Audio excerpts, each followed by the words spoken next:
Open Table, reclaiming the virtue of hospitality. Oh, good morning. Welcome to Westgate Church. If we haven't met, my name's Dave. So glad you're here. You know, July 21st is a big day for me. It's an important day. It's my daughter, our youngest child's 12th birthday today. I know, very exciting. This is a picture of her and her brother. She turns 12. I can't believe I have a 12-year-old. Yesterday, she had a birthday party. There were 12-year-olds at our house. I had to preach. Sorry, the sermon went 9 hours. I don't know. But it's crazy because for the last 12 years, I've had the joy of putting her to bed almost every single night, and it's just been one of the great privileges to lay with her and to pray with her and to talk about her day, and sometimes when it's late at night, she'll say, "Daddy, will you tell me a story?" And sometimes I get to tell stories, and that's really the best part. Sometimes she'll say to me, "Daddy, tell me a story about the time when you had a dog. Daddy, tell me about a time when you were in elementary school. Daddy, tell me about the time when you punched Keanu Reeves." Best believe I punched Keanu Reeves. Anyway, one time she turned to me and she said, "Hey, Daddy, could you tell me a story about the worst thing you've ever done?"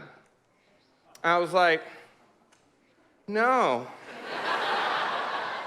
And she's like, "Okay, Daddy, how about the 5th worst thing you've ever done?" Still no. But I will tell you a story about the 87th worst thing that I have ever done. So I'm going to share that story with you right now. Now, this is going somewhere, I promise. So this is a story about the 87th worst thing I've ever done. Now, a warning, this story is humiliating to me. First of all, because it reveals me to be a terrible, terrible human being. I'd like to put that on as a preface. I was in 7th grade, first of all, and I had not yet met Jesus, okay? So that's the first thing. Second of all, the story is humiliating because my mom emailed them this picture of when this story happened. Yes. Dear God, those socks. So I was in Boy Scouts. This happened when I was in 7th grade. I was very excited. My parents signed me up for Boy Scouts. I loved it. I was in Boy Scouts with my 2 best friends, Kenny and Andy, and we were in the Panther Patrol, and it was awesome, and it was about the time to be summer camp. My dad had bought me a tent, and the tent was big enough for all 3 of us. All 3 of us were going to be in this tent. It was going to be summer camp. I was so excited because it was Kenny and Andy and me. It was my best friends. We were going to go, and it was going to be amazing, and it was going to be awesome. And we're in the Panther Patrol, which was awesome. And the only thing better would have been the Black Panther Patrol, Wakanda Forever. But we're there, and we're excited, and it's summer camp. And it's the last meeting before summer camp is about to happen, and it's planning, and we're so excited. And on that meeting, right before summer camp, all of a sudden, our scoutmaster, whose name was Joe Souter, he was basically like Papa Smurf. He was giant Papa Smurf, super kind, led us super well. He comes in, and he says, "Hey," and we look over, and there's this new guy. There's this kid, and he's a new kid, and there's his dad right there. And I was like, wow, there's a new person, whatever. I didn't care because I was so excited about summer camp. And the scoutmaster says, "All right, hey, everybody, this is Raid. He just moved here from Saudi Arabia." And I'm like, whatever, I don't care, new kid. I'm excited about summer camp with Kenny and Andy. And he's like, and he's going to be going to summer camp with us. And I'm like, whatever, who cares? I'm excited about summer camp with Kenny and Andy. And he's like, and he's going to be in the Panther Patrol. And I'm like, say what now? And I'm like, I don't know if you know this, but it's full. We're full. We're the Panther Patrol. We're full. And I don't even know where Saudi Arabia is. And so he comes over, and I'm really ashamed to admit this. Again, terrible person and in 7th grade. the first thing I said to him when he came over was not, hey, welcome, or hey, welcome to the Panther Patrol, or I'm glad you're here. It was, you know you're not going to be in our tent, right? Again, I seventh grade, terrible human before Jesus. Okay, so turning on me so quickly. So I'm there, and we go to summer camp, and his dad buys him his own tent, and can I stay near you guys? And we're like, no, and he's setting up, and we're there, and all of a sudden, all the adults start talking and giving us instructions. And the number one instruction they gave us was, boys, remember, no food. Don't keep food in your tents. Don't leave food out on the picnic tables. Make sure to put the food back in the coolers. Make sure you put the coolers in the car, because we don't want, now I know what you're thinking. You're thinking, bears, right? Bears. No. I'm from Ohio. There are no bears in Ohio. We have these little creatures which are to be avoided at all costs. So skunks. And skunks are attracted by food. And so the adults kept saying things like, when you come out of the latrine at night, shine your flashlight. You don't want to scare or startle a skunk. Make sure you don't leave food out. And Raid is from Saudi Arabia. Now, here's what I didn't know. He wasn't actually from Saudi Arabia. Reed and his family were from Iran, and they had actually they had fled Iran as political refugees to Saudi Arabia, from Saudi Arabia to the United States. And his dad was new in the country. His whole family had been uprooted, and they moved. And so this was his first month in the United States, and they had fled this political instability. I mean, this is a really insane story for a seventh grade boy. But I wasn't aware of that. He was from Saudi Arabia. He didn't know what a skunk was. And so he's just like, all he knows is the adults are like, whatever you do, don't go near the skunk. And he's like, what's a skunk? What's a skunk? And so he comes up to me, and we're walking to the campfire, and he's like, what's a skunk? And why are the adults so worried about them? And I'm like, you don't know what a skunk is? You don't know what a skunk is. Again, don't turn on me. Seventh grade, I was a terrible human. It was before Jesus. So I turn to him and I say, a skunk, Raid? A skunk is the most dangerous predatory mammal in all of North America. They call it the piranha of the prairie. They hunt in packs. One time, we watched from a distance as a herd, a Nipsey Russell of skunk descended upon a cow. And in mere seconds, minutes, it was nothing but glimmering, sheeming bone. That's what they do. They hunt in the trees. And they pounce, and you never hear them. No, you just wake up dead. And the only thing your parents will find will be a bloody shoe as they drag you into the forest, into their evil lair. He's like, really? I'm like, yes, really. Really, Raid.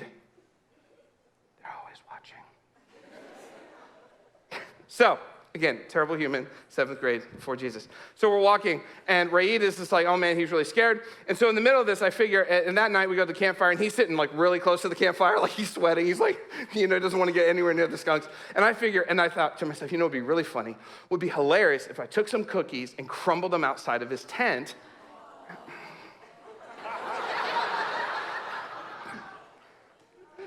And that would be hilarious. So I do it. I put those cookie crumbles outside of his tent. We go to sleep, and I'm thinking, this is going to be hilarious. And so anyway, we go to sleep. I fall asleep. We're there in the tent. He's in his own tent over there. And all of a sudden, in the middle of the night, he hears a sound. And he wakes up. And it's shh, shh, shh, shh. And it's right outside of his tent. Reed stops breathing. Shh, shh, shh, shh. He hears another sound. There's more of them. He remembers. They hunt in packs. He slowly reaches for his flashlight. He turns it on. He sees the silhouette of 3 creatures, and he screams. He screams like a girl at a Taylor Swift concert. I mean, he wakes up the entire campsite. The scoutmaster, Joe Sutter, jumps up, runs to his tent, and there they find Raid. He's got a sleeping bag over him. He's huddled. He's crying out. He's sobbing uncontrollably, and he's repeating again and again, please don't let them eat me. Please don't let them eat me. Please don't let them eat me. And the scoutmaster's like, what are you talking about? And he's like, the skunks. Please don't let them eat me. And the scoutmaster says, what are you talking about? Who told you that skunks would eat you?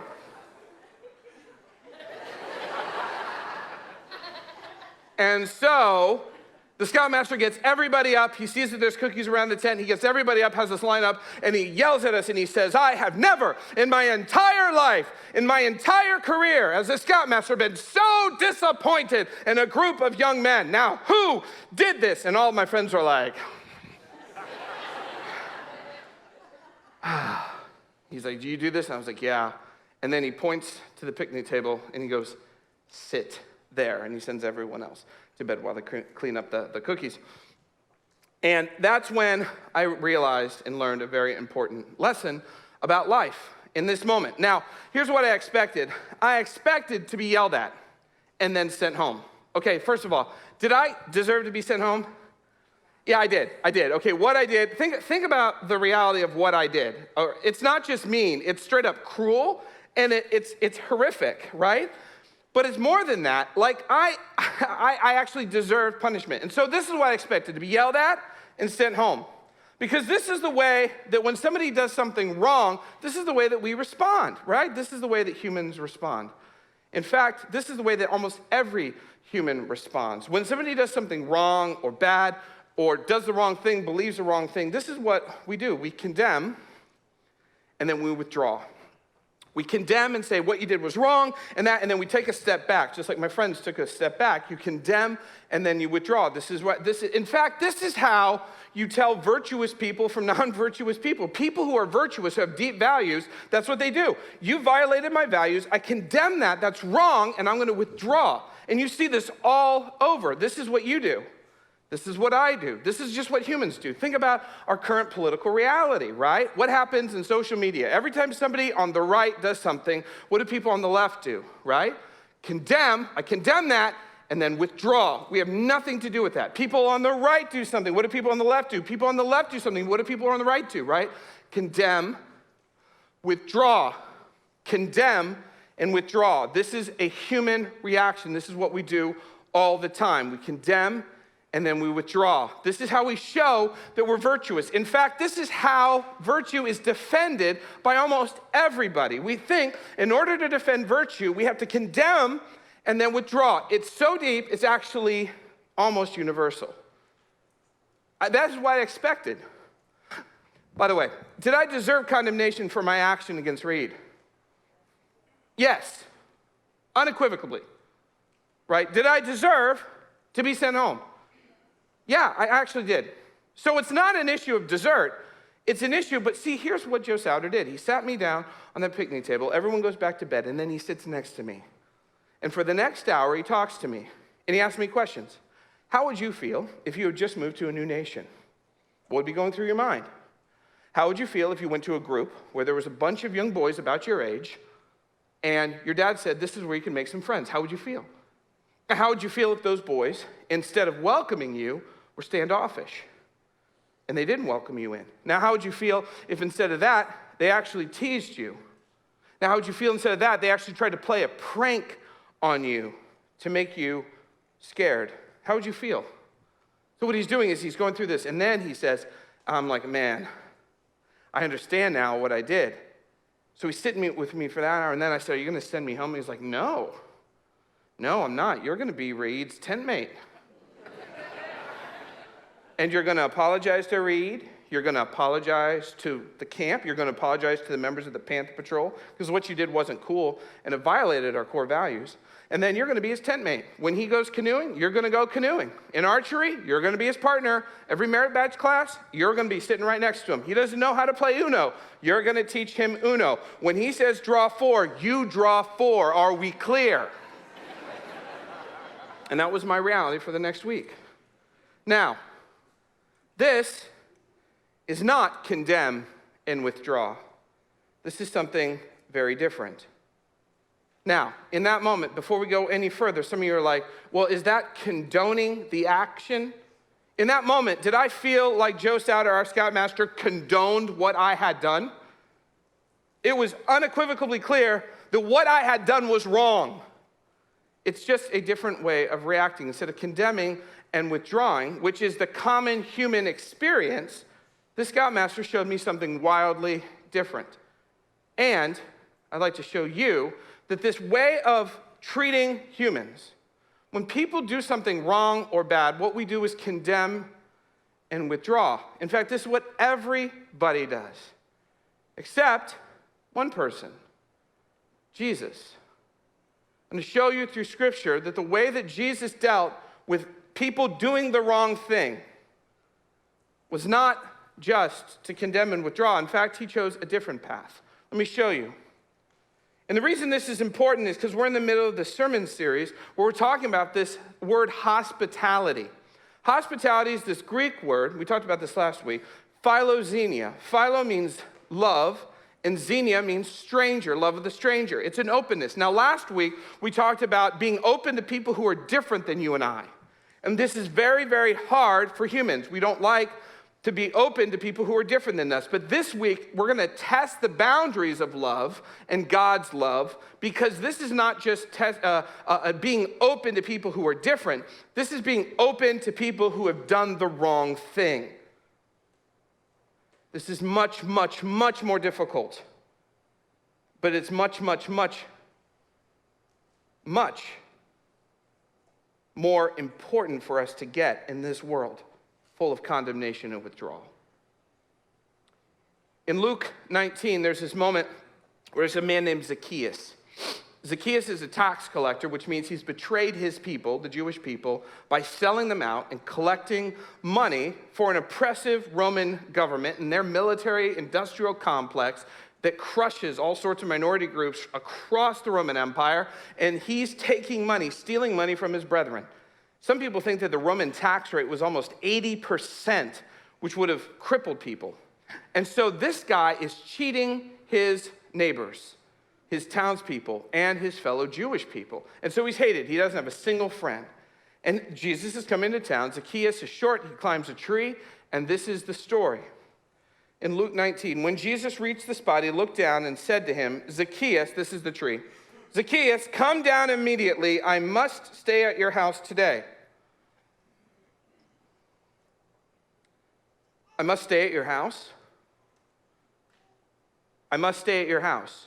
And so how did the people react? All the people saw this and began to mutter, he's gone to be the guest of a sinner. This is a violation. Jesus, don't you know who Zacchaeus is? He's not a good guy.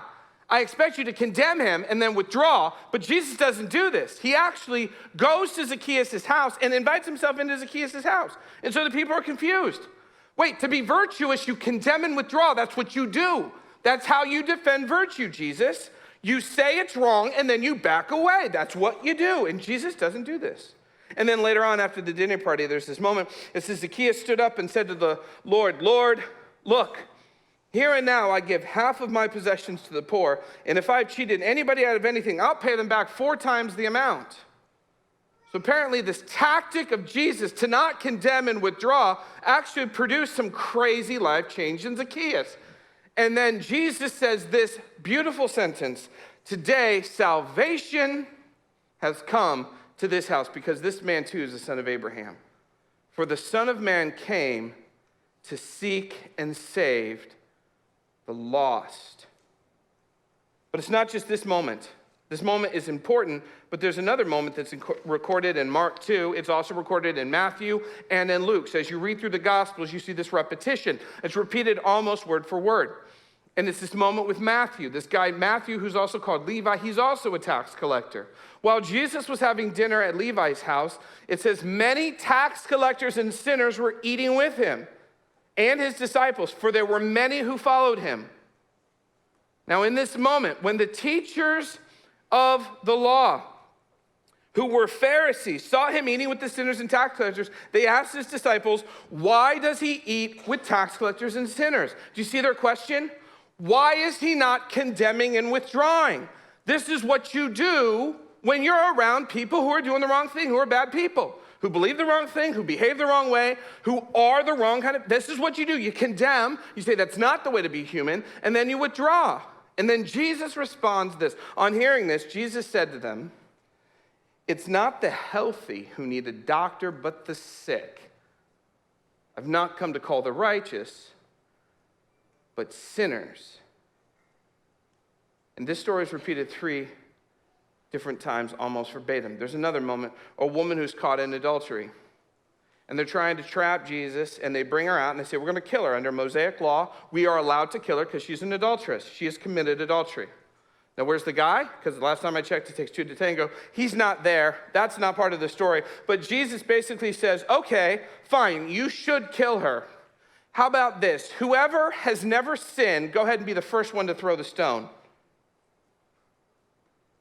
All the men drop the stones. They walk away. And he says to the woman, who's here to kill you? Who's here to condemn you?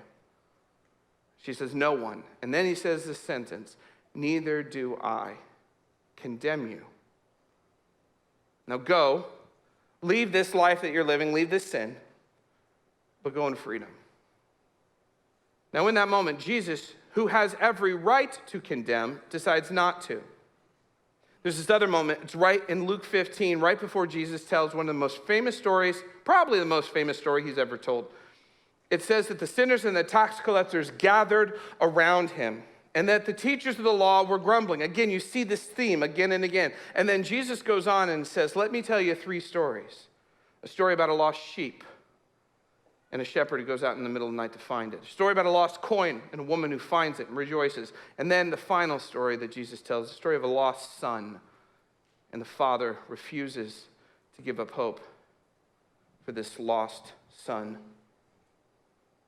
This was a theme of Jesus. When he could condemn, he doesn't. In fact, the way of Jesus is the way of something incredibly different. Instead of condemning and withdrawing, Jesus extends 2 very important words in the Bible and in the New Testament. Jesus extends mercy, and he moves toward reconciliation.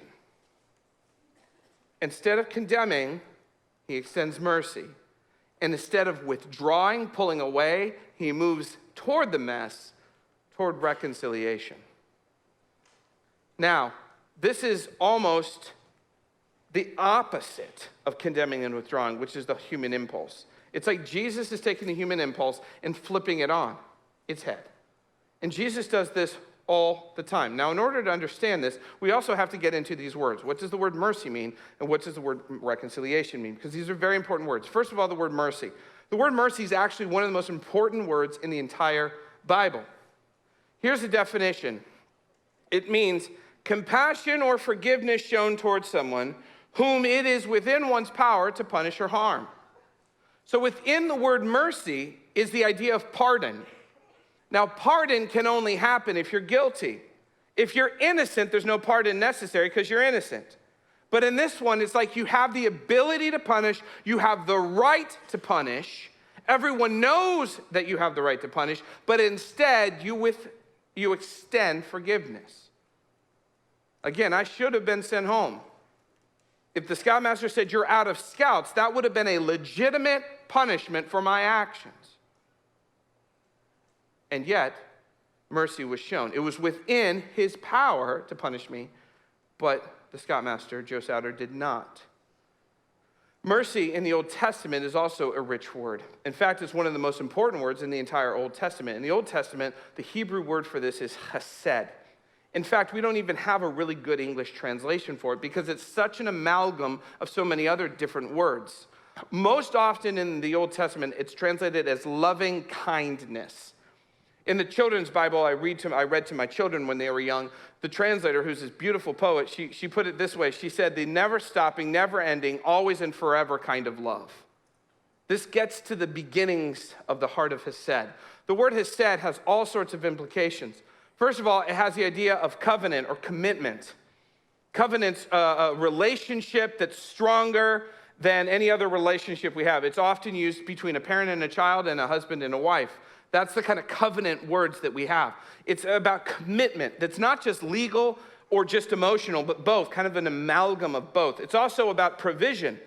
The Hesed, the loving kindness of God is when he provides for his people, because that's what you do when you love someone. You provide for them what they need. And it's also based on freedom, that there's a sense that God does this for freedom and in freedom. And it's used 249 times in the Old Testament. It's used all over the place to describe God and what he's like. The Hesed of God is one of the Old Testament writers are in awe of God's mercy.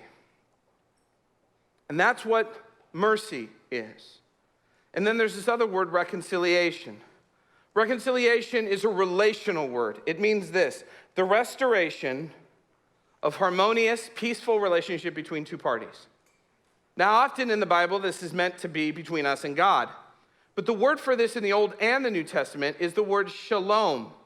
It's this beautiful word. It means peace. It means right with God, reconciled to God. But also what happens is when you were reconciled to God, it kind of flows out in our relationships, that it's both this vertical and this horizontal way of peace. It's peace. It's reconciliation between two parties. Now here's the thing that's difficult about reconciliation. Because it involves two parties, is it always possible?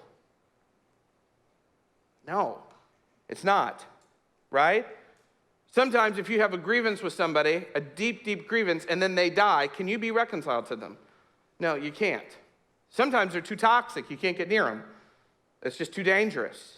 And so there are times when reconciliation isn't possible. Sometimes the other person is like, I want nothing to do with you forever. And if that's their stance, no matter how far you move toward them, they're going to keep moving away. But reconciliation can work if both parties turn toward each other. And in the scriptures, it's really interesting because who is the party that always moves first toward reconciliation in our relationship with God? It's always God.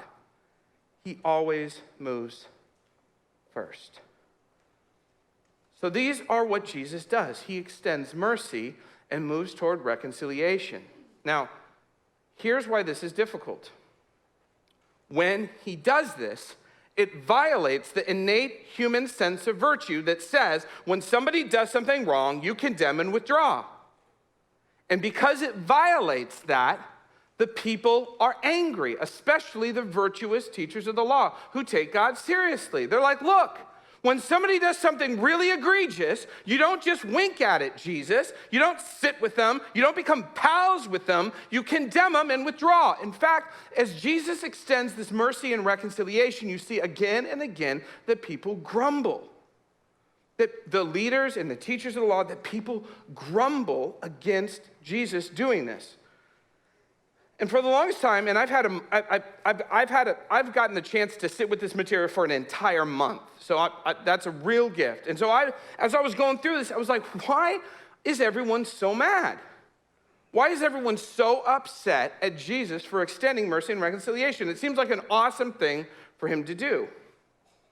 And in fact, in the scriptures, often when Jesus extends this mercy and reconciliation, it's to these two groups. And this phrasing comes up, the term sinners and tax collectors. Jesus was eating with sinners and tax collectors, sinners and tax collectors. Sinners and tax collectors gathered around Jesus. He was at a home, and sinners and tax collectors, there's these terms. And then the people grumble. And I was like really confused, because when I hear the term sinners and tax collectors, nothing happens for me emotionally. I don't get upset. It just makes sense that Jesus would extend grace and mercy and reconciliation to sinners and tax collectors.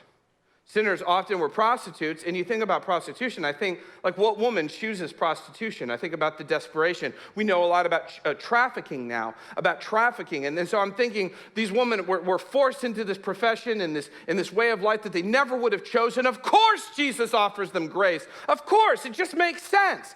This is Jesus going down to the lowest common denominator and saying, it's not just for kings, it's not just for important people. My love is for everybody. This is blue collar, grassroots Jesus love. I'm like, yeah, stick it to the man, right? This is what I think, right?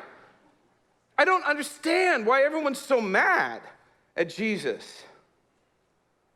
And so I got to sit and think and reflect on this. And this was an intellectual exercise that I did.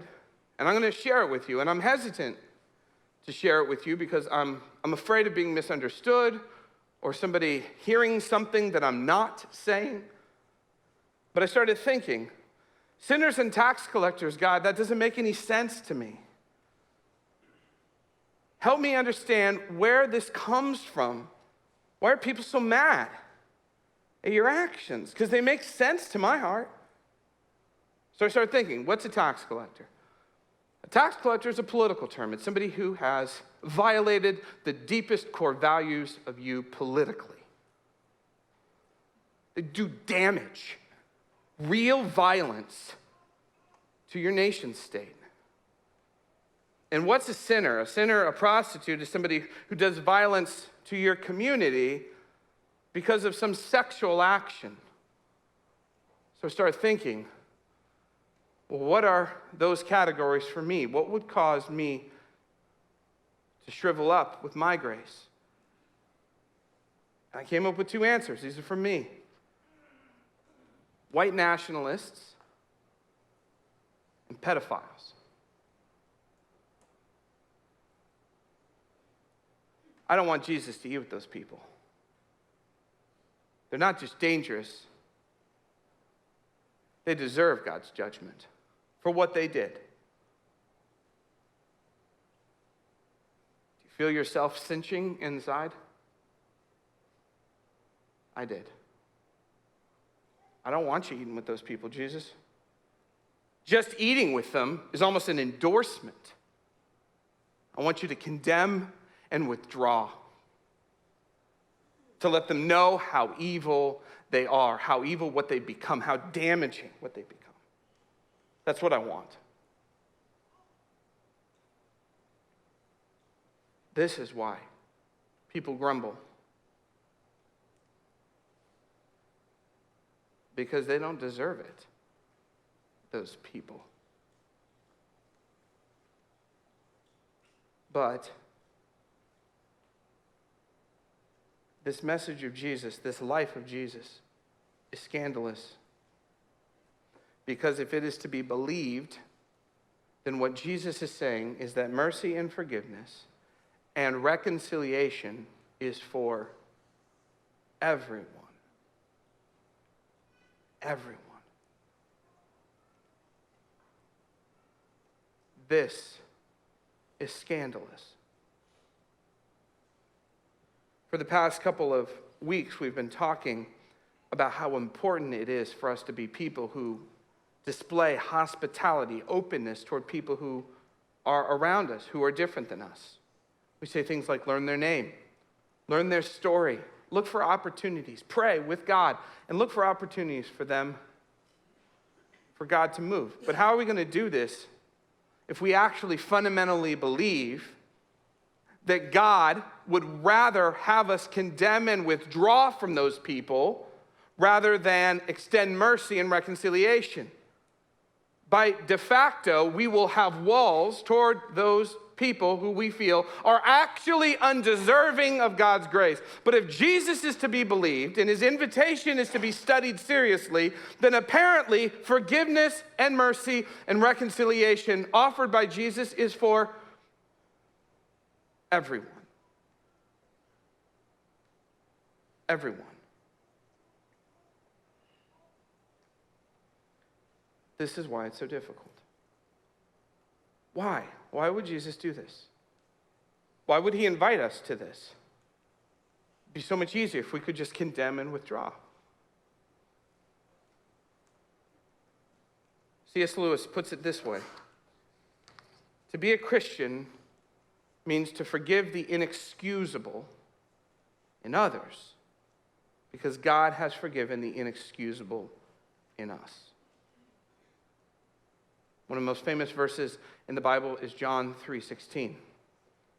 For God so loved the world that he gave his one and only Son, that whoever believes in him shall not perish but have eternal life. For God did not send his Son into the world to condemn it, but to save the world. Apparently, condemning and withdrawing doesn't change a human heart. But unmerited mercy, forgiveness, and a rigorous process of forgiveness and reconciliation, the offer to be restored, that is what changes a human heart. When Joe Sauter sat me on the bench, he wasn't looking at just my behavior. It wasn't just my behavior that was an issue. There was something wrong inside of me that needed to be addressed. It was much, much deeper than my mere behavior. And he knew that condemning and withdrawing would only go so far. That I needed something much, much, much bigger. I needed mercy a way to be forgiven, and I needed reconciliation because I had done real damage, both to the relationships around me, but also, unbeknownst to me, to the God who I didn't even know. I was violating his character. I was not behaving in a way that he would want a son to behave. In Romans 2, Paul says it this way. He's trying to work out. He says, don't you see how wonderfully kind, tolerant, and patient God is with you? Does this mean nothing to you? Can't you see that it is his kindness that is intended to turn you from your sin? The poets put it this way. It is his kindness that leads us to repentance. Think on that for this week. God's kindness is what causes us to repent, because precisely it is not deserved. And it is the only action, apparently, that can change us. Now, why would Paul write that? Why would Paul write this? Because Paul understands. Paul says, I was a murderer. And if God had said to me, Paul, you have done too much. You have fallen too far. Your sin is too egregious. I cannot enter into, I'm done with you. I condemn and withdraw. Paul says, I know that that would have been justified. I know. If God said, you have done too much, my mercy has run out. 7 times I can forgive, but this 8th, I'm done with you. My mercy is over. If God said that to you, if he said that to me, most of us would say, I understand. How many times have we failed? And yet Paul says his mercy doesn't run out. This is what's exceptional. And he never stops moving toward reconciliation, because what he's after is not just the change in our behavior, but the change in our very hearts. Paul, when trying to figure out how to act this out in a local church, gives this message in Romans 12. If it's possible, he says, as far as it depends on you, live at peace with everyone. Look how many caveats. If it's possible. Look, it might not be.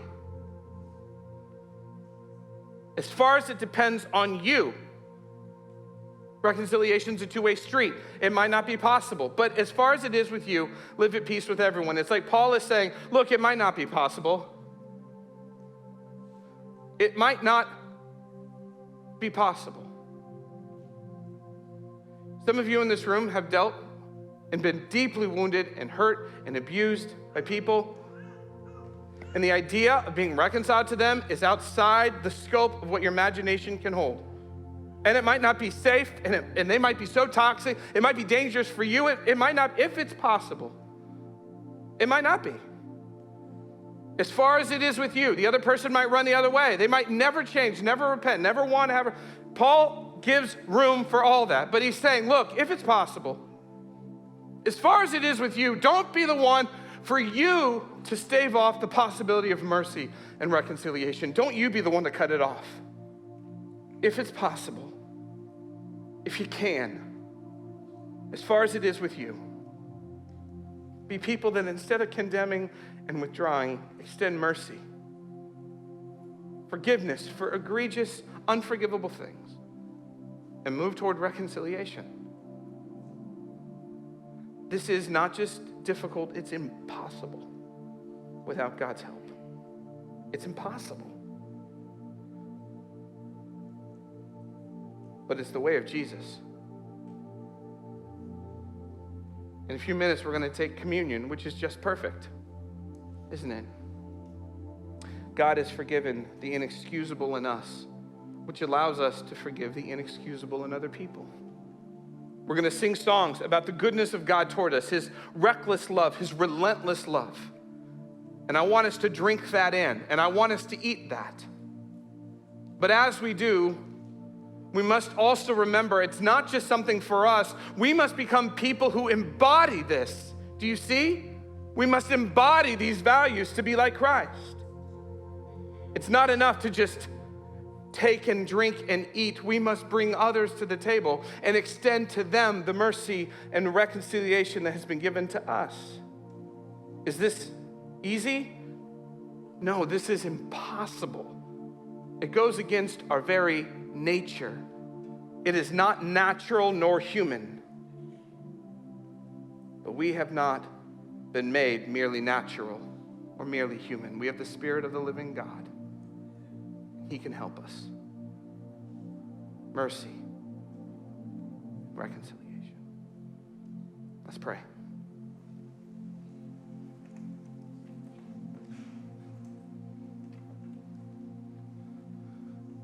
Jesus, as we come to this table, we stare at the bread which represents your body, which was broken for us.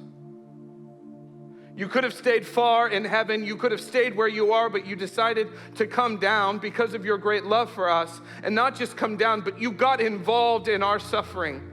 And you were broken for us. And as we take and eat the body, we remember that your body was broken for us. And we look at the cup that represents your blood that was shed on a cross. It ran down a cross. And what held you to the cross was not nails, it was your love and your desire for reconciliation as you paid and forgave us for things that you never should have had to forgive us for. You paid a burden that you had every right to judge us for, but you did not stay in condemnation or withdrawal, but Jesus, instead, you moved with mercy and toward reconciliation. And as we take and eat and take and drink and dunk this wafer in this juice, we remember that you moved with mercy and reconciliation toward us. And I pray, Jesus, that you would help us move and offer that to other people as well. It is in your name we pray, Jesus. Thank you for not condemning us or withdrawing. Thank you for your mercy and reconciliation. Amen.